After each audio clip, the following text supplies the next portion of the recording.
আজকের ভিডিওতে আমরা পার্লামেন্টে লোকসভা, রাজ্যসভা ও স্পিকার নিয়ে আলোচনা করছি।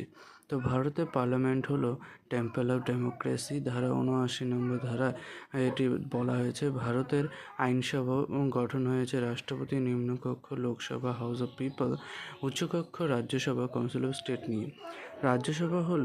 রাজ্যসভা অনধিক 250 জন সদস্য নিয়ে গঠিত। 80 নম্বর ধারা বলা হয়েছে সাহিত্য, বিজ্ঞান, চারুকলা, সমাজসেবা প্রভৃতি ক্ষেত্রে বিশিষ্ট ব্যক্তিদের মধ্য থেকে রাষ্ট্রপতি মোট 12 জনকে রাজ্যসভার সদস্য হিসেবে মনোনীত করেন।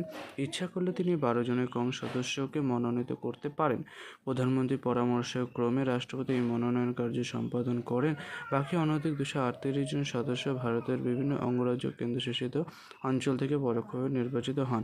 টোটাল 250 জন বা স্টেট থেকে 232, দিল্লি থেকে 3 জন, পুডুচেরি থেকে 1 জন, পিওকে থেকে 2 জন, নমিনেটেড 12 জন।